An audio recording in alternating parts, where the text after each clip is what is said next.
Masterclass 17 07 24, fondamentaux informatiques pour DJ, assurer une base solide et durable. Vous voyez tous bien mon écran. Super. Masterclass de ce soir. Donc, introduction, les bases logicielles rapidement, puis système d'exploitation, Mac, PC, Linux. L'idée était vraiment comme des demandes ont été faites aussi sur Linux, c'est vraiment de l'aborder comme il y a 2 semaines. Et on va parler plus précisément des arborescences de fichiers, type de dossier, et comment on structure vraiment toute l'arborescence et l'organisation de la bibliothèque ou des dossiers de travail avec la musique dans les ordinateurs. Et dans cette première partie. Dans la deuxième partie, il y aura beaucoup de questions qu'on m'a demandées par rapport aux qualités et aux poids qui sont utilisés dans les fichiers et leur qualité utilisée pour les diffusions en extatique, mais aussi dans tout type d'événement où la musique est digitale. Et quelles sont les intégrations par rapport à cette moulinette, que j'appelle la moulinette, c'est depuis, vous le verrez, l'entrée d'un fichier de musique dans votre système, dans votre écosystème, jusqu'à sa diffusion en ecstatic dance ou en soirée ou en d'autres types d'événements que vous allez réaliser. Ensuite, donc, voilà, comment assurer une base solide et durable, puisque c'est l'intérêt vraiment de vous proposer à chacun, chacune, une base solide et durable, parce que chaque DJ ou chaque apprenti DJ ou peu importe, chaque facilitateur de mouvement via la musique se doit, en tous les cas c'est mon point de vue, de maîtriser le plus possible à son niveau les techniques de mixage et de performance, c'est logique pour qu'une vague soit le plus doux, le plus harmonieux, le plus juste possible, mais aussi de comprendre et gérer efficacement l'aspect informatique et technique de son équipement. Pourquoi? Nous allons le voir, mais surtout parce que l'idéal dans la gestion d'un processus complet pour un DJ et un facilitateur ou collaborateur des événements, c'est de pouvoir être libre et d'exprimer au mieux d'autres aspects de son expression et pas se focaliser sur la technologie et de garder une certaine souplesse. Donc pourquoi, comme je viens de le dire, c'est vraiment de permettre de se relâcher pour se concentrer sur l'essentiel, c'est-à-dire la créativité, le ressenti, qu'est-ce qu'on capte du public, l'audience, et surtout s'amuser et prendre du plaisir. C'est pareil pour tout artiste, j'oserais dire. Si le peintre maîtrise son outil, il pourra se lâcher dans l'expression de sa peinture. Si un guitariste maîtrise son instrument, il pourra plus facilement exprimer sa créativité et peut-être des voix au-delà de lui-même ou d'elle-même. Et ça permet aussi évidemment de pouvoir s'adapter aux aléas, aux problèmes, un son, une enceinte qui se casse la figure, un ampli qui pète, il n'y a plus de lumière tout d'un coup, ou carrément l'ordi coupe, ça m'est arrivé. Et donc, vraiment de faire face aux différentes situations en maîtrisant la technologie et baisser le trac, puisque si on a, et que le mental se dit c'est bon, je gère, il y a autre chose qui se met en place, il peut y avoir un peu de trac, un peu de stress, mais c'est moins profond et ça peut, selon les personnes, être moins présent dans le corps et dans la présence à soi. Et puis collaborer avec plus d'aisance. Pour ma part, vu que j'ai ça dans mon parcours depuis longtemps, c'est facile pour moi de débugger des câbles, de débugger un ordinateur et d'aider. Mais si dans plein d'endroits j'étais arrivé sans avoir cette connaissance, l'événement en lui-même aurait eu plus de difficultés de pouvoir se réaliser ou peut-être avec moins de fluidité pour le public aussi. Donc l'idée, c'est d'être autonome au moins sur sa partie le plus possible. Et donc pour ça, comment pratiquer régulièrement votre matériel, votre ordinateur et comment vous ranger et tester, pratiquer avec votre contrôleur dans différentes situations, on l'a déjà évoqué, c'est-à-dire que si on vous invite à jouer pour un anniversaire, allez le faire, faites-vous plaisir, allez vous testez votre présence au public, votre présence à votre matériel. Gérer correctement ces fichiers musicaux, c'est ce qu'on va voir dans la suite tout de suite, puisque vraiment la masterclass de ce soir est vraiment essentiellement focus là-dessus. Se former en continu, des tutoriels, une formation, un accompagnement individuel, peu importe, chacun, chacune. Pour moi, il est recommandé que vous trouviez ce qui vous correspond et ce qui est juste pour vous, pour continuer à vous challenger avec douceur et en même temps à apprendre et à emmagasiner pour être plus favorable dans ce qu'on disait juste avant, dans cette facilité technologique, informatique pour la fluidité. Se documenter, ça va de la culture musicale à la culture technologique et s'inspirer par d'autres DJ ou artistes. Il y a des DJ et d'autres artistes, des créateurs d'Ecstatic Dance pour ce cas-là en live et qui sont juste fantastiques et qui méritent d'être source d'inspiration, de modèle si on en a besoin. Entretenir ces équipements, si bien un contrôleur, un coup de poussière, le cache et la housse pour le protéger, on l'a vu dans le webinaire du début juillet, c'est surtout l'ordinateur. L'entretenir, c'est faire en sorte qu'il y ait de l'espace pour les fichiers musicaux, faire en sorte qu'il y ait suffisamment de mémoire pour que quand on est en live, ça fonctionne, qu'il n'y ait pas un virus qui vienne nous pourrir tout le travail qu'on a fait depuis des mois, ou que l'ordinateur crache parce que le chat il passe dessus et que le café ou le thé se renverse sur le clavier, etc.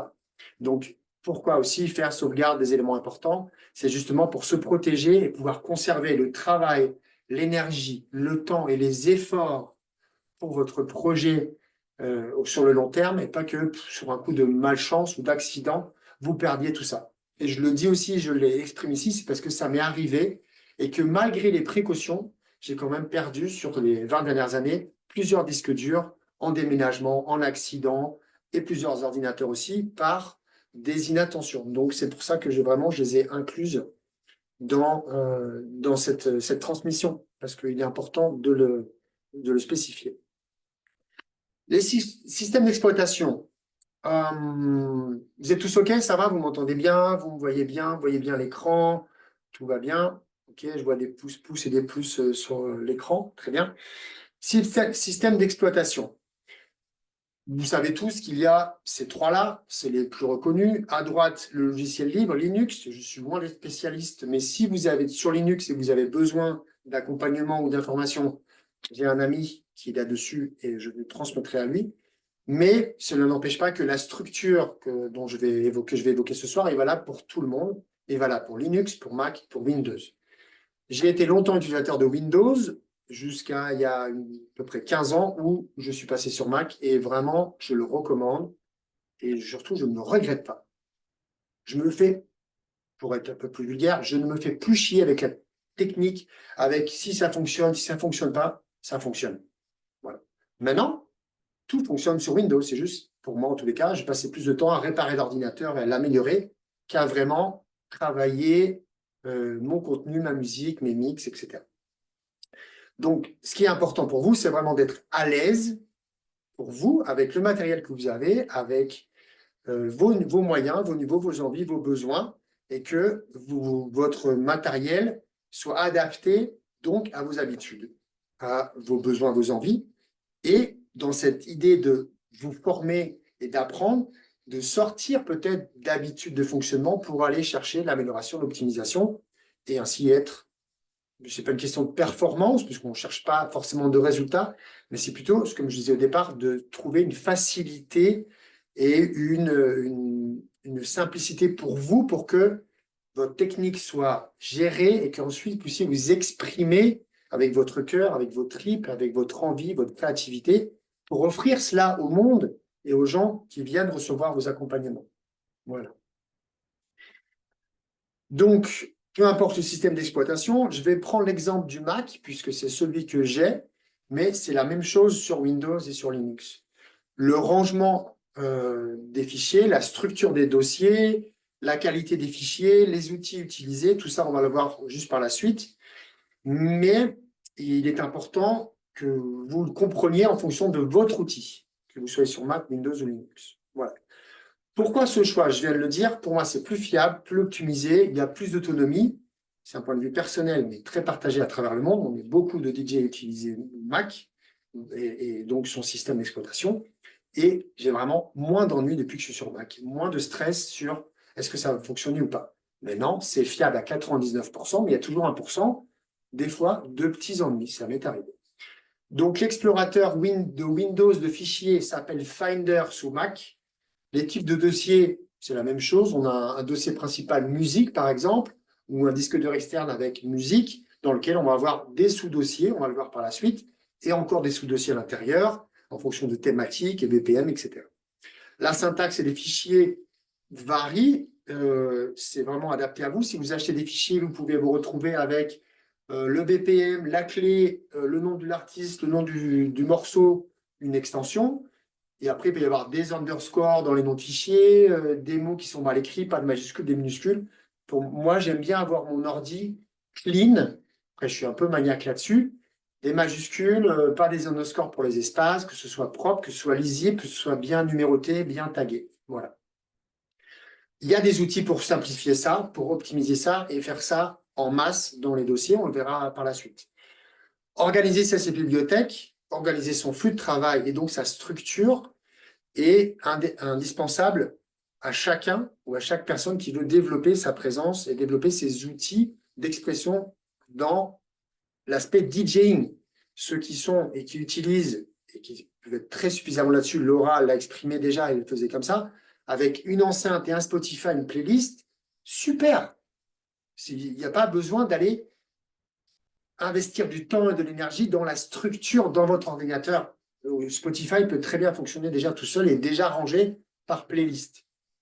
On parle là d'une autre facette de l'expression dans le DJing ou dans la facilitation par des vagues musicales ou par des mouvements de danse guidés avec la musique. Le disque dur externe, je le mentionne ici, je l'ai exprimé juste avant. Si vous avez un disque dur qui pète, vous perdez tout. La sauvegarde est vraiment très intéressante et voire même indispensable. Moi, j'ai 2 sauvegardes, une qui est tous les 2-3 mois et une qui est vraiment une fois ou 2 fois ou 3 fois par mois.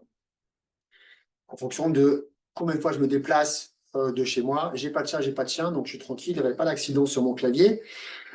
Mais en tous les cas, pardon, il est important de protéger votre travail et vous assurer que vraiment le temps que vous y passez et l'énergie que vous y mettez ne paie rien sur la suite.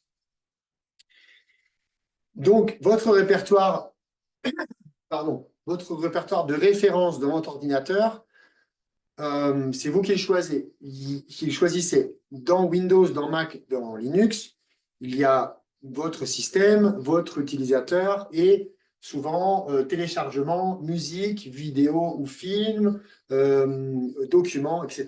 Vous pouvez choisir le dossier musique pour commencer, c'est très bien. À l'intérieur de ça, vu que vous avez une sauvegarde ou en ligne ou dans un disque dur externe, vous pouvez très bien copier ce dossier musique ou automatiquement ou manuellement pour sauvegarder. Donc, vous pouvez avoir ce dossier musique qui va être la base de votre structure pour le projet d'exploration musicale que vous réalisez. Donc, cette structure dépend de votre projet en tant que DJ. Donc ça, si tu n'as pas encore de clarté, c'est pas grave. L'exemple 1 que vous allez voir par la suite est une base solide et assez large pour affiner par la suite, pour commencer à organiser. Ton style de musique, c'est-à-dire que si tu aimes la trance et tout ce qui est au-dessus de 140 BPM, à la limite, tu t'en fous un peu de ranger des morceaux qui sont entre 70, 80, 100 BPM. Tu peux avoir un dossier, parce que tu vas en avoir peut-être un peu dans ta bibliothèque, un dossier inférieur à 100 BPM ou à 120 BPM, et tu ranges tous les morceaux, parce que tu n'en auras pas forcément beaucoup, à l'intérieur de ce dossier-là. Si en revanche, c'est l'inverse, que tu joues très peu de trance au-delà de 150 ou au-delà de 130 BPM, tu vas avoir un dossier pas séparé, détaillé pour ces fichiers de musique qui sont dans un répertoire musical que tu utilises peu, et tu vas aller détailler les dossiers pour mettre tes musiques sur le style musical qui te correspond le plus. C'est là où tu auras plus de volume de fichiers, donc tu auras le plus le besoin de visibilité et d'ordonner, de retrouver ta musique. Ta manière d'utiliser l'outil. Pour avoir testé les deux, avoir rangé mon ordinateur par type et d'avoir tout rangé dans Traktor ou le logiciel de mix de ton choix, les deux sont complémentaires pour moi. J'ai essayé de faire l'un ou l'autre et pour moi, la manière la plus simple pour moi d'utiliser l'outil, c'est de ranger les deux. Puisque des fois, je diffuse de la musique sans passer par Traktor. Il faut savoir que Traktor et les autres, quand vous jouez un morceau à l'intérieur du logiciel de mix, il va vous garder la trace d'à quel moment vous l'avez joué. C'est comme ça, et je le reparlerai dans une masterclass et on va le voir en détail dans la formation du mois d'août. C'est pour ça que quand on joue à nos ecstatic dance, par exemple, il est bon, selon moi, de se rappeler ce qu'on a joué les fois d'avant, de manière à pas nécessairement rejouer la même chose au même endroit, si on joue plusieurs fois au même endroit, et surtout de pouvoir diversifier les vagues, diversifier l'offre musicale et le voyage musical. Et donc, Tractor doit nous rappeler quels sont les morceaux qu'on a joués dans la playlist précédente, dans notre vague précédente, dans l'événement précédent. Et on se dit aussi, ah, j'ai joué quand j'étais à tel endroit ce morceau, il me parle maintenant, ok, je vais aller chercher dans la playlist, dans Tractor, le morceau que j'ai joué pour le retrouver, le jouer à ce moment-là, T. Maintenant, chaque fois qu'on joue dans le logiciel de DJ, il nous garde en mémoire quand est-ce qu'on l'a joué. Et il y a des fois, je passe un morceau de musique en warm-up des Static Dance, par exemple, c'est le warm-up. Il va y avoir du mouvement dessus, ou de la voix, où les gens ils s'assoient, ils viennent rentrer, la moitié vont l'entendre, l'autre pas. J'ai pas envie que mon logiciel de DJ Tractor me rappelle à quel moment j'ai joué ce morceau, puisque j'en ai pas besoin. Donc j'ai besoin que dans mon ordinateur, hors de mon logiciel de DJ, mes morceaux soient rangés pour aller chercher un morceau rapidement, en choisir quelques-uns, le mettre dans le lecteur d'audio VLC que je recommande, on le verra par la suite, et random, donc de manière aléatoire, pour le warm-up, le morceau ou les morceaux soient diffusés. Et mon logiciel de DJ ne garde pas cette trace. Pour moi, c'est important. Chacun, ça je disais, chacun a une manière d'utiliser l'outil. Je vous recommande celle-ci. Et pour finir, la vibe, ben voilà, ça va avec le style de musique, comment vous organisez vos événements, est-ce qu'il y a un warm-up en musique ou en silence, etc., etc. Le mot-clé principal, c'est vraiment ordonner et trier pour vous y retrouver en toutes circonstances. Quand il y a un stress, quand il y a une panne de musique, quand tout d'un coup c'est à vous de jouer alors que ce n'était pas prévu, il y a une demi-heure d'avance, peu importe.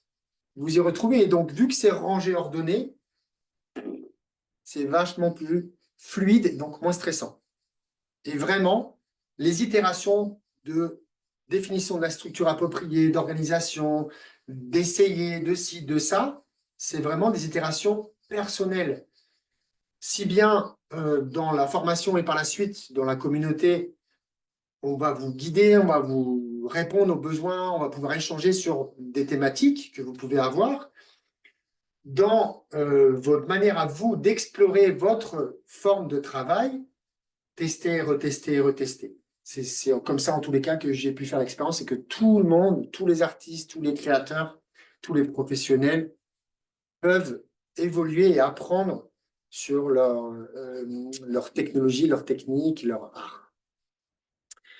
Structure de ce dossier 1, j'en ai parlé. Celle-ci, c'est la structure que j'utilise et que j'ai essayé de laisser, que j'utilise depuis plusieurs années maintenant, et que j'ai essayé de laisser de côté parce que je la trouvais un peu compliquée pour toute la moulinette de tous les fichiers que je pouvais ajouter. Et j'y suis revenu l'année dernière parce que je n'ai pas trouvé mieux. Je n'ai pas trouvé mieux comme base de rangement, sachant qu'après, j'ajoute des couleurs pour les fichiers. Je n'ai pas trouvé une base de rangement hors logiciel de mix, hors Tractor. Et même quand je suis dans Tractor, ça me simplifie puisque dans Tractor, j'ai tous ces dossiers-là. Et que des fois, des morceaux n'ont pas été mis dans les playlists. On le verra par la suite, pas dans cette masterclass, mais en formation dans une autre masterclass. Puisque si on commence, et c'est un des tips que je vous donne maintenant si vous commencez, quand vous commencez à rajouter des fichiers dans Tractor, commencez par créer des playlists et à mettre ces fichiers dans ces playlists. Puisqu'une fois qu'on a plein de morceaux et plein de playlists, tous les fichiers qui ne sont pas dans les playlists, on a beaucoup de mal à les retrouver, sauf si on a une structure de dossier dans l'ordinateur qui est rangée. Ça aide. C'est moins facile, mais ça aide. Donc ça, c'est un exemple. C'est ce que j'ai dans mon ordinateur et que j'ai toute ma musique est structurée comme ça, par dossier principal. Donc le dossier de musique principal que j'inclus dans Tractor, qui est celui où il y a écrit BPM, c'est celui que j'inclus dans Tractor, puisque dans le disque dur principal, il y a d'autres choses.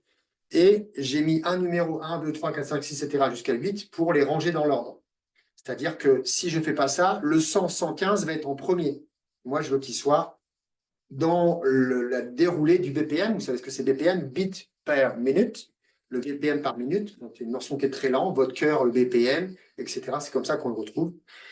Donc, voilà. Je joue des morceaux très down tempo, très instrumental, très vaporeux ou aérien. Et ça, c'est des tempos qui sont très lents. Voilà. Et après, JTR, voilà, latino 80, 90, 100.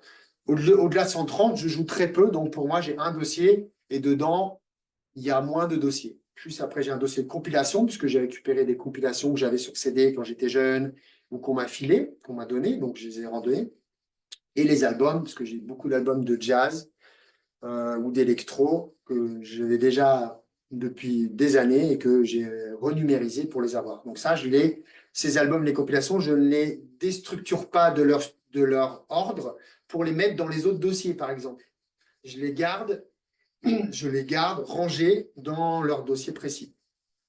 L'autre exemple, c'est celui-ci, par exemple, qui est inspiré des 5 rhythms, des 5 rythmes, donc fluidité, staccato, chaos, lyrique, stillness, et un dossier autre, parce que forcément, il y a des choses qui rentrent pas là-dedans. Moi, j'ai un dossier, par exemple, qui s'appelle inclassable.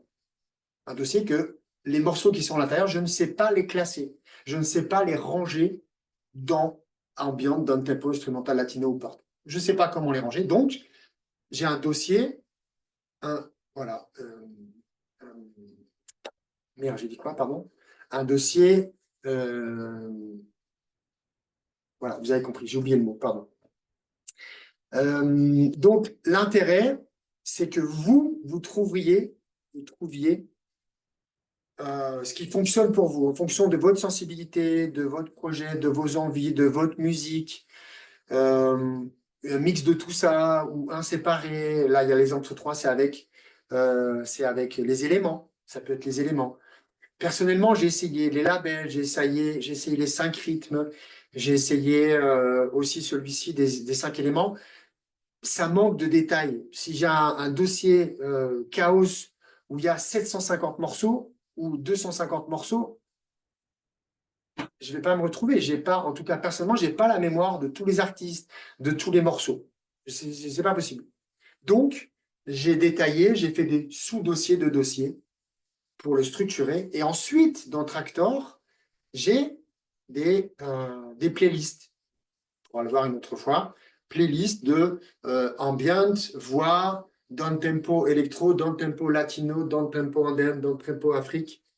Ou instrumental percu, instrumental guitare, instrumental piano, instrumental voix, ou funk, funk old, funk new, ou jazz, jazz samba, jazz électro, jazz latino, jazz européen. En fait, j'ai rangé dans le Tractor tous les morceaux qui étaient déjà rangés dans un dossier. Vous allez dire, ouais, mais ça fait double emploi. Oui, mais ce n'est pas forcément pour la même exploitation. C'est compatible et selon moi, ça n'engage que moi et c'est comme ça que je l'enseigne. Là-haut qui a reçu fait différemment. Elle vous expliquera probablement à la fin quelle est sa manière, comment elle a trouvé sa justesse et sa fluidité dans le rangement entre Tractor et son Mac. Et j'invite chacun à itérer encore une fois et faire des essais à la fin de la moulinette. Voilà. Chose importante, normes pour les fichiers audio. On a vu lors du webinaire du 3 juillet, pour ceux qui étaient là ou le replay, l'évolution technologique. J'aime bien le petit rappel avec les cassettes et les vinyles. Et depuis que donc on a digitalisé la musique et qu'on a créé aussi de la musique, on crée de la musique directement en numérique, beaucoup de formats ont vu le jour en fonction des marques, des logiciels, des constructeurs d'ordinateurs ou de Windows ou Mac, etc. Et donc, les fichiers ne sont pas tous utilisables. Il faut considérer que dans notre cas d'optimisation des fichiers de bibliothèque et de dossiers de travail pour le DJing, non seulement, comme je disais, la syntaxe, le rangement est juste, le nom des fichiers, le nom des dossiers, il y a des utilitaires qu'on verra par la suite pour ça. Et maintenant, donc, il y a le format audio. À droite, vous avez 8 extensions, 8 formats de fichiers. Les plus connus, il y en a évidemment d'autres. Le format numéro 1, depuis tout le début de la numérisation, c'est le WAV. C'est celui avec lequel on extrait à l'époque, il y a 25 ans, un peu plus de 25-30 ans maintenant, les CD et les vinyles en fichier numérique, sachant que le CD est déjà un fichier numérique. Quand on l'enregistrait sur ordinateur, on extrait en Wave PCM, c'est le format le plus HD qui soit brut. Il y a un inconvénient avec ce Wave, c'est qu'il ne prend pas les tags, donc les métatags, donc les images, quel est l'auteur, l'artiste, l'année de sortie, est-ce qu'on l'a déjà joué ou pas, etc. Le Wave ne fonctionne pas là-dessus. La plupart des autres fichiers fonctionnent. La gestion des tags, pourquoi? Comme je viens de le dire, tout logiciel de mix, quand vous jouez un morceau va enregistrer dans sa bibliothèque que vous avez joué ce morceau, mais aussi il va enregistrer dans le morceau et vous faciliter les informations à l'intérieur de soi. Il y a des itérations de tags. La base, c'est le nom de l'artiste, titre du morceau, éventuellement le BPM, la clé, l'image en miniature. Il y a des gens qui aiment voir l'image du morceau, etc. Il y a plein de contenus des tags. On ne va pas rentrer en détail maintenant ici, ce n'est pas important, mais il y a des utilitaires aussi pour réorganiser, arranger et clarifier des tags quand ce n'est pas le cas. Les formats, donc, normes pour les fichiers audio. Nous avons donc le fichier, comme je disais, Wave, qui est le HD audio originel, qui est lourd mais sans tags. Le AIFF, qui est un HD lossless, donc qui veut dire sans perte, qui est un peu moins lourd mais qui est en format privé et qui est limité dans son utilisation par certains logiciels, donc ça ne nous intéresse pas non plus. Le FLAC est un lossless de très bonne qualité, donc sans perte, moins lourd, qui prend les tags et qui est en open source. J'ai mis 16 bits suffisants en profondeur de qualité, parce qu'il existe un autre encore plus, mais on n'en a pas besoin. Puis ensuite, le compressé, qui est par exemple le MP3, qui est connu maintenant depuis la fin des années 90, et qui est un fichier qui a varié, plusieurs types de compression et donc de qualité, et que nous, on va préférer la version la plus haute et la de meilleure qualité qui soit pour nos expressions musicales, car les fichiers d'en dessous, trop de pertes d'informations. VBR vs CBR. VBR veut dire Variable Bitrate, 320, c'est la quantité d'informations qu'il y a à l'intérieur, qui veut dire variable en fonction de la quantité de musique ou de fréquence qu'il y a. Variable veut dire encore moins bonne qualité, on ne veut pas. Donc c'est toujours CBR qui veut dire, c'est pas la moto, c'est Constant Bitrate, fixe. On veut du 320. C'est écrit en bas, 320 kilobits par seconde en CBR. Toujours, c'est le minimum. On ne veut pas en dessous pour le MP3. Donc, on choisit la plupart des informations, des musiques en lossless quand c'est possible. Si ce n'est pas possible, on privilégie le 320 kilobits par seconde en CBR. Et si ce n'est pas possible, si on n'a pas, pour moi, c'est on n'utilise pas. Oubliez vraiment les M4A, les OGG, les WMA, les HAC. Je sais que beaucoup de gens ont du WMA puisque il y a toute une période, il y a une quinzaine d'années où les gens avaient des Windows, mettaient un disque de l'ordinateur, utilisaient le lecteur par défaut Windows Media pour encoder leur musique, pour donc ripper, coller, et mettre la musique des CD-ROM ou des CD musique de l'ordinateur. Le WMA est un format mauvais. Oubliez-le. On m'a donné il y a des années des gigas de musique. J'ai passé des journées, des semaines à le trier. J'en ai extrait 20% possible à utiliser. Il y a beaucoup de morceaux que j'ai enlevés parce que ça ne m'intéressait pas, évidemment, et d'autres qui m'intéressaient et qui m'intéressent, sauf que je n'ai jamais pu les trouver, certains, en HD, en lossless utilisable. Donc j'ai une bonne centaine de morceaux que je n'ai jamais pu jouer, malgré qu'il me représente pour moi un certain intérêt d'expression pour le public ou pour mon propre kiff. Pas possible. Donc, le minimum, c'est le 320 kilobits par seconde CPR en MP3. Ensuite, il y a donc les autres, le FLAC, l'AIFF, au mieux. Donc, depuis l'analogie, quand vous achetez des morceaux, ça va se présenter ici, donc il y a le Wave, c'est un des exemples de poids de fichier, parce qu'il faut toujours penser, pardon pour le chien, en poids sur votre disque dur. On n'a pas des disques durs extensibles. On peut avoir 1 Tera, mais à quoi bon d'avoir 1 Tera si on a 800 gigas de musique qu'on n'a pas rangé, qu'on n'a pas trié, ça ne sert à rien. Voilà. Donc, on peut avoir un disque dur avec du HD, un disque dur de choses moins de bonne qualité, qu'on ne va pas forcément jouer, mais peut-être pour le backup, pour garder, pour l'histoire, pour nous, pour l'émotionnel. Donc, du wave de bonne qualité, je vous ai exemplé 50 mégas pour un morceau d'une certaine durée. Le même morceau en lossless de très bonne qualité est largement suffisant pour 90% de notre utilisation, fait 28 mégas. Attendez un instant, s'il vous plaît.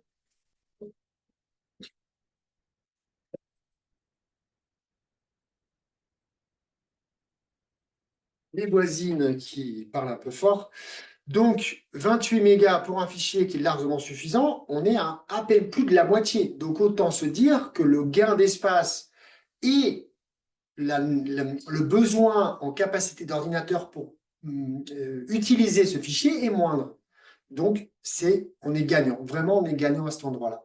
Et donc, le MB3 320 kilobits par seconde en CBR fait 18 mégas. Il y a plein de gens qui disent oui, on ne joue pas d'un MP3, c'est pas pro, on est statique. Ben, ok, oui, mais non, en fait. Non. Ça dépend pourquoi. C'est pour ça que je dis trouver cohérence entre pro qualité et les besoins. Si on joue sur un système de son qui fait 10 kilowatts avec des boomers de fou et des têtes d'une très bonne qualité, on ne peut pas jouer de morceaux ou difficilement jouer de morceaux de faible qualité parce qu'on va l'entendre. Les gens avertis, ou même nous-mêmes, on va l'entendre. Il va manquer des fréquences. Mais en ecstatic dance, qui a 10 kg de son ou 5 kg de son? La majeure partie de nos systèmes de son est de suffisamment bonne qualité pour nos besoins, même en quadriphonie. Et un MP3 de 320, la plupart des gens ne vont pas l'entendre. Ne vont pas l'entendre. Je vous l'assure quasiment. Le FLAC, c'est vraiment mon format de prédilection. Pour moi, c'est le FLAC en 16 bits qui prend les tags, qui est de très bonne qualité, qui n'a pas de perte, sans lossless, compatible avec presque tout. Tractor le prend sans problème. J'ai acheté un Pioneer qui m'a coûté les yeux de la tête l'année dernière. Il ne prend pas le FLAC. Sauf si j'ai l'ordinateur connecté dessus. Alors que j'ai acheté ce contrôleur pour pouvoir aller jouer dans les soirées, dans les restos, dans les événements, sans avoir à déplacer mon ordinateur. L'ordinateur et Tractor, c'est pour l'extatique, et le contrôleur Pioneer que j'ai à côté, qui est en stand-alone, ce qu'on dit, qui peut se déplacer sans ordinateur, est voué pour d'autres types d'utilisation. Et malheureusement, ce contrôleur-là, je l'ai acheté en connaissance de cause, mais je pensais pouvoir faire sans. Donc, je ne peux pas utiliser le FLAC dedans. Il ne le prend pas. Donc, j'ai dû transférer et recompresser, de faire des dossiers spéciaux pour ce Pioneer depuis le FLAC vers le MP3 320 kilobits en 4400. Donc, créer mes fichiers MP3 de qualité pour pouvoir m'adapter à la technologie et au type d'événement dans lequel j'étais en train de m'exprimer. Donc, les étapes du processus d'intégration des fichiers audio pour vous dans votre projet musical est nécessaire. Il est nécessaire de passer les fichiers par la moulinette. Donc, la moulinette, je vais vous l'expliquer dans 2 secondes, j'en ai déjà parlé.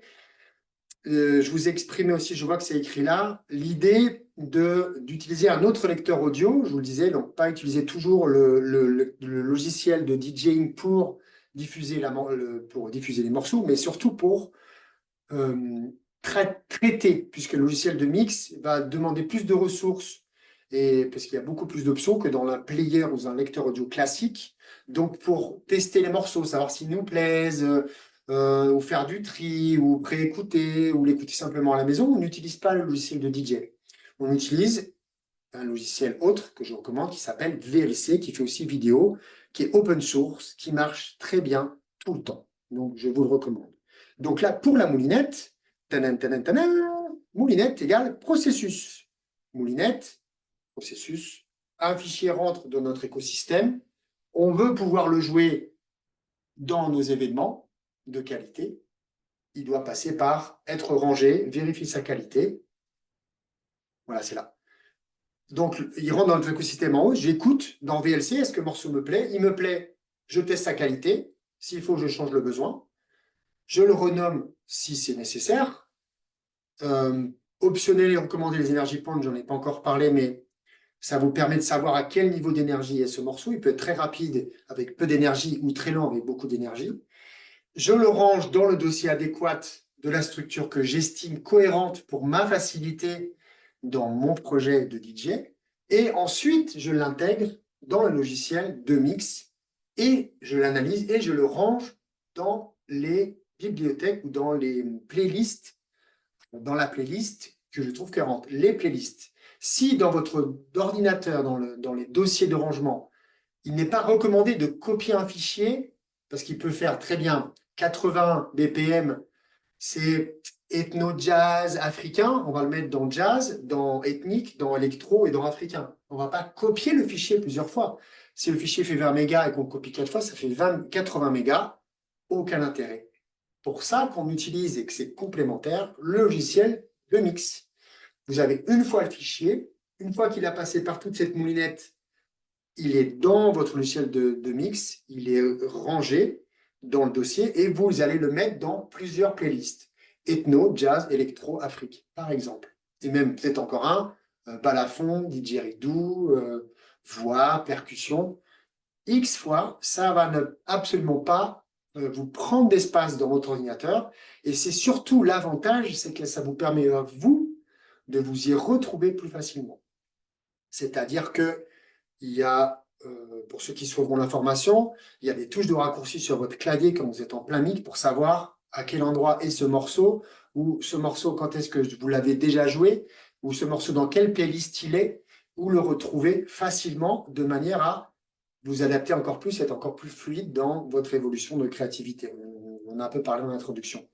Donc, une fois que vous avez décidé de garder ce morceau, vous le passez dans la moulinette, et hop, à la fin, il se retrouve ordonné, rangé dans votre bibliothèque de Traktor, dans ce cas-là, ou dans tous les autres, c'est la même chose, pour pouvoir être exploité. Parce qu'une fois qu'il est rentré dans votre logiciel de mix, c'est qu'il est bien rangé, la qualité est correcte, et il est prêt à être joué.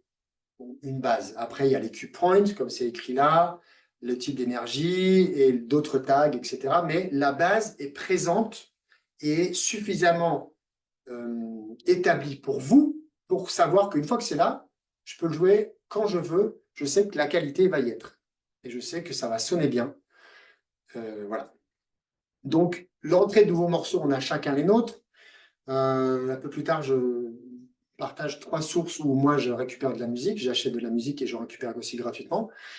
Mais on peut aussi avoir souvent des amis qui viennent, ah vas-y, j'ai un disque, je te file du son. Combien de fois ça m'est arrivé depuis ces 25 dernières années d'aller chez des potes et d'en donner, de recevoir des gigas, comme je le disais, de musique et de me dire, il y a plein de trucs, je ne vais pas les garder en fait.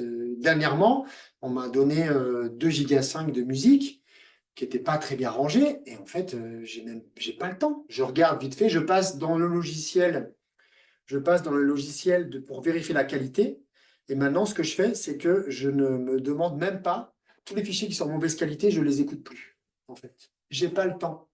Donc, je garde de côté les musiques qui sont de qualité suffisante. Toutes les autres, je les garde même plus. Je n'ai pas le temps de m'occuper de ranger ça et de les trier, de les renommer. Souvent, c'est mal nommé, c'est pas le bon format de fichier, etc. Donc ici, les utilitaires pour réaliser la moulinette, j'ai mis en premier celui-ci qui est optionnel, là où on parlera tout à l'heure certainement aussi parce qu'elle a son expérience par rapport à ça. C'est un logiciel qui permet de vérifier la qualité, de vérifier les tags de votre morceau et de vous rajouter le niveau d'énergie. Moi, ça me sert. Beaucoup de DJ n'utilisent pas, mais ça sert relativement quand on a beaucoup de musique. On ne se rappelle pas forcément l'énergie de la musique, surtout quand on est dans un espace de création où le mental peut être déconnecté. Et les cue points, ce sont des points mémoire que l'on peut aller déposer sur la durée du morceau pour aller s'y référer et le jouer depuis ce point-là. Ça, c'est une technique un peu plus avancée dans l'apprentissage du DJing et dans la pratique du DJing qu'on voit en formation et qu'on pourra voir en entretien individuel si vous le souhaitez. L'alternative gratuite de Mixinky pour vérifier la qualité, c'est Faking the Funk. C'est un drôle de nom qui marche assez bien. Je trouve ce logiciel d'une interface assez old school. Faking the Funk, c'est assez old school, c'est logique. Assez peu facile d'utilisation, mais efficace. Après, pour Mixinky, ceux qui feront la formation auront accès à un discount code pour avoir une promotion sur l'achat de la licence à vie du logiciel, c'est quelques dizaines d'euros, de manière à pouvoir bénéficier de sa souplesse d'utilisation pour définir la qualité de toute votre bibliothèque musicale. Pi de 3 est un logiciel Alors voilà, j'ai oublié de préciser. Triangle et cercle et octogone, c'est écrit en bas, c'est en fonction des plateformes sur lesquelles vous évoluez, vous travaillez. Certains, la plupart de ces logiciels sont disponibles sur les trois plateformes. Voilà, c'est à vous de voir. Pour ceux qui seront dans la formation au mois d'août, on vous offrira des goodies dans lesquels il y aura une clé USB dans laquelle il y aura tous ces logiciels disponibles déjà installés et faciliter la réduction pour le Mix and Key qui est payant. Ensuite, donc kit 3 pour les tags, pour renommer les tags, rajouter une image quand l'image n'est pas mise et que vous avez besoin d'avoir l'image dans votre logiciel de mix. XLD, c'est donc le logiciel qui, selon moi, est le plus efficace et le plus simple pour transformer et changer les formats de fichiers audio de WAV et très HD ou AIFF d'extrême qualité lourd vers FLAC ou MP3, par exemple. Vous le mettez dedans, ça transforme, vous avez le fichier qui sort à la fin, il est prêt. VLC, donc ce petit lecteur que tout le monde connaît maintenant avec le cône de travaux publics qui se met avec le petit habit du Père Noël pour les fêtes de fin d'année, c'est drôle. Et donc le lecteur open source qui est valable sur toutes les plateformes, impeccable, qui fonctionne tout le temps, qui permet de lire, de faire pour pré-écoute, ou même de mettre votre dossier musique dedans, de l'écouter à la maison pour voir si tout est fluide dans l'ordre de votre futur set ou vague d'Ecstatic Dance, par exemple. Name changer, souvent on fait sur Windows, c'est F2 pour changer le nom du morceau, pour enlever un espace, mettre un accent ou le renommer complètement. Sur Mac, c'est un peu plus simple, on clique dessus, on peut renommer le fichier. Name changer ou Easy File Namer pour Windows et il me semble pour Linux aussi, permet de renommer tout un dossier. Par exemple, on a un album avec 20 morceaux dedans, ou une compilation avec 20 morceaux dedans. Il y a le classique par Mozart, version 12, sur tous les morceaux, et après le nom du titre du morceau. Là, Name Changer permet de mettre tous les morceaux dedans et de retirer toute une partie de texte qu'on ne veut pas sur tous les fichiers. Et donc, en l'espace de quelques secondes, on a les fichiers normalisés avec, on peut rajouter 1, 2, 3, 4, 5 pour que ce soit dans l'ordre. Très facile d'utilisation. EasyFile Rename, c'est la même chose. FreeHack, c'est un logiciel, un utilitaire open source aussi qui permet d'extraire un CD. On a de moins en moins de CD sur nos ordinateurs portables, bien qu'il existe des extensions USB, mais on peut toujours avoir envie peut-être de récupérer un disque. Ça m'arrive dans ma bibliothèque de disques de CD des années 80-90 de dire, oh voilà, ce truc-là, c'est introuvable digitalement, je vais le chercher, je le mets dans mon lecteur USB externe que j'ai acheté pour le Mac. Je réécoute déjà sur un lecteur CD, et si je vois qu'il y a un morceau qui me plaît ou deux, hop, je l'extrais avec ce logiciel pour l'avoir dans mon Mac et qu'il soit bien tagué, etc. Memory Diag, on parlait de performance et de prendre soin de votre système informatique, donc de savoir voilà, qu'il faut qu'il fonctionne bien, qu'il y ait suffisamment de mémoire, de RAM, d'espace. Voilà, il y a Memory Diag et WinMemory Cleaner qui sont des utilitaires à installer gratuitement qui permettent de vider votre RAM régulièrement ou pas pour pouvoir optimiser son fonctionnement. Par exemple, moi, avant de jouer en set, donc j'ai toujours plein de logiciels ouverts, des navigateurs pour mes autres activités aussi, et ça prend beaucoup de mémoire. Par exemple, avant d'aller jouer en live, quel que soit le type d'événement, mon ordinateur, je ferme toutes les fenêtres, j'enlève la connexion Wi-Fi, le Bluetooth, je ferme tous les trucs inutiles, je l'éteins. Une fois que la mémoire, quelques minutes 30, la mémoire RAM est vidée, je le rouvre, je rentre dans ma session et je referme toutes les choses inutiles. Comme ça, et j'optimise avec le memory aussi pour enlever toutes les mémoires qui peuvent être résilientes. Comme ça, j'ai toute la potentialité, pas de potentialité sur l'espagnol, la puissance de mon ordi disponible pour mon activité et ce que je vais réaliser et ce que je vais créer. Clean My Mac, c'est la même chose, c'est nettoyer. Il y a CC Cleaner. Il y a les versions gratuites en démo qui sont disponibles si vous voulez essayer. Audacity, c'est un éditeur de fichiers gratuit qui est assez rude d'utilisation, je trouve. C'est assez à l'antique, ça fait une vingtaine d'années que ça existe, mais bon, c'est open source. Ça permet de mettre, si vous avez un fichier où il y a du blanc qui est trop long, bah, vous le mettez dedans pour tirer le blanc, vous l'enregistrez, ça vous fait ça vous l'optimise. Ou une fois que vous êtes enregistré, vous pouvez mettre votre set, votre mix à l'intérieur de ce logiciel. Audition, c'est pareil, pour aller découper, retirer le blanc de départ, retirer des blancs de fin, ou peut-être, si vous avez quacké à un moment donné avant de l'envoyer à quelqu'un ou le diffuser sur Internet, hop, le recoller de manière à ce que ce soit moins gênant à l'écoute et de diffuser sur les réseaux ou à l'envoyer à qui vous voulez en fait. Voilà, on a parlé, j'ai évoqué donc Traktor à plusieurs reprises. Les concurrents directs, c'est Rekordbox, Serato, Virtual DJ ou Mix. Mix qui est vraiment dédié aux machines Linux.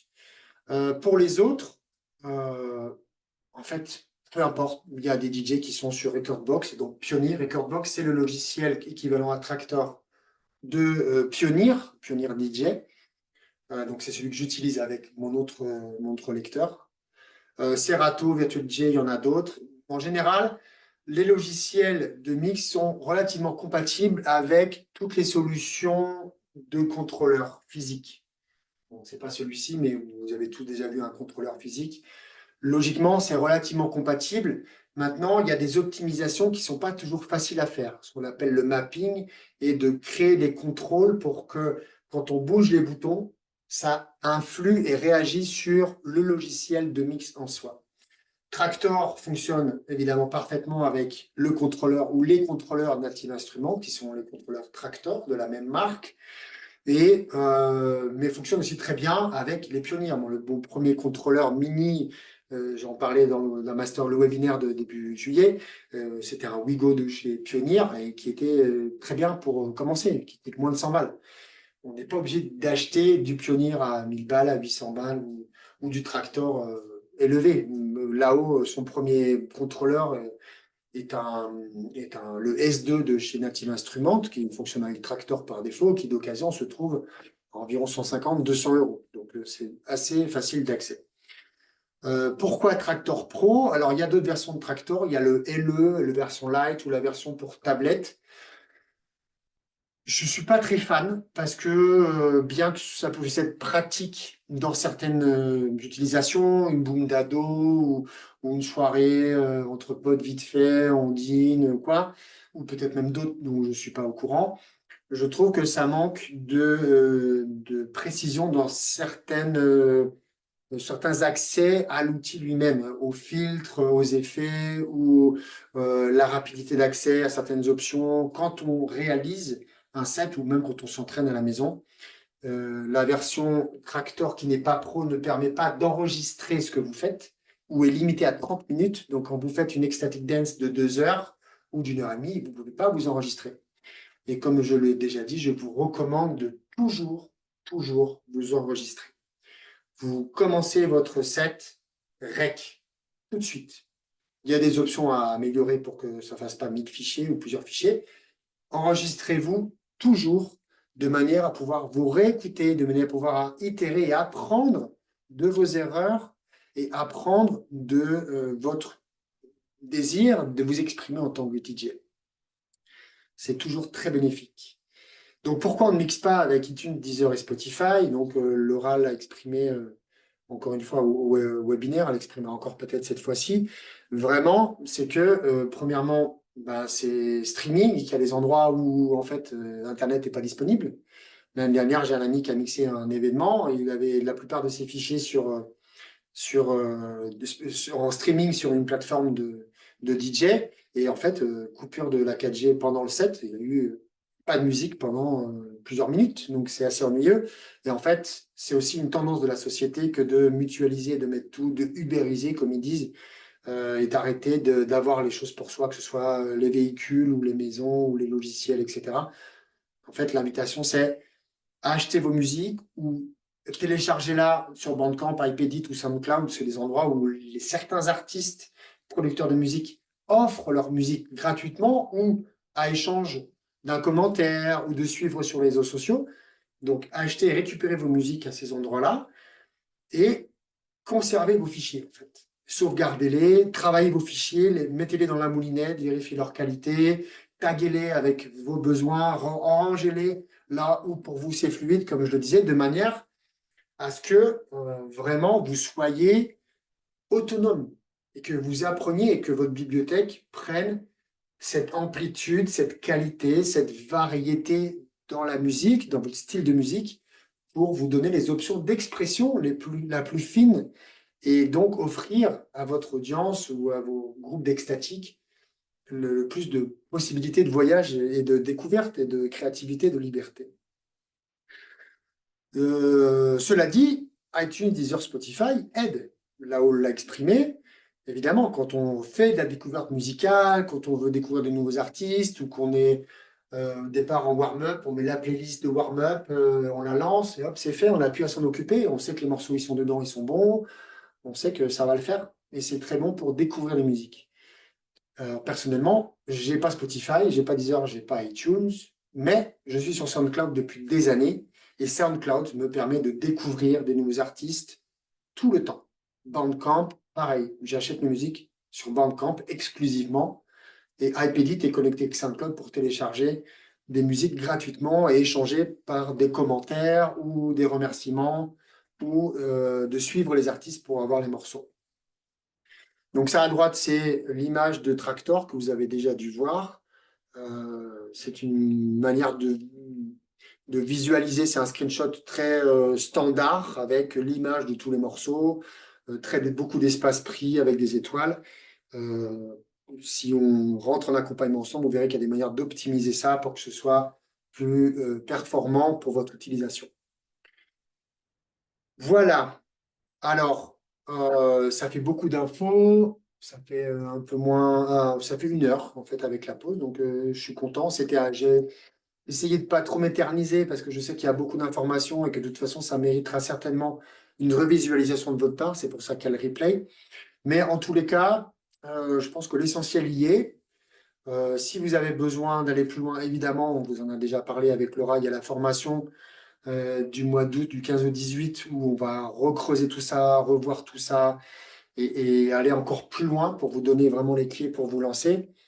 Et puis voilà, vous pouvez voir le replay du 3 juillet avec grande joie, c'est disponible. En plus de la formation, en fait, il y a vraiment l'intégration de cette communauté naissante. En fait, il y a un groupe Facebook qui est privé pour tous les participants qui sont ou en individuel avec moi ou qui vont venir à la formation pour qu'il y ait une dynamique d'échange tous ensemble, répondre aux questions, aux doutes.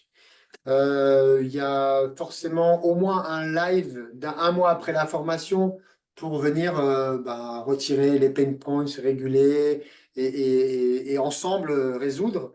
Il y aura votre petit groupe à vous, vous pouvez vous retrouver, de ceux qui sont présents peuvent se retrouver durant ce premier mois pour échanger ensemble. Et à la fin de ce mois-là, il y aura un live, au moins avec moi, si ce n'est pas avec Lao et moi, en fonction des disponibilités de Lao, pour avancer encore et continuer à vous soutenir dans cette pratique. On ne s'arrête pas au 18 août, non, c'est que ça continue par la suite. Il y a une formation, donc si vous venez à la formation, il y a forcément un rendez-vous d'une demi-heure avec moi quelle que soit votre problématique DJing.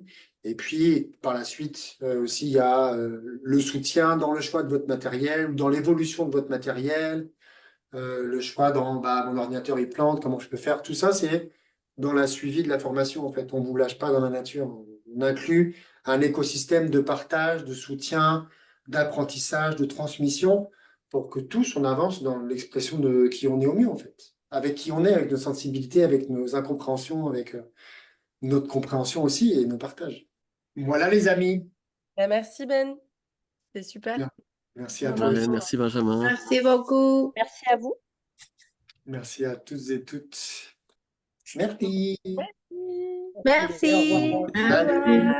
Au revoir. Et bonne soirée à tous. Bye bye.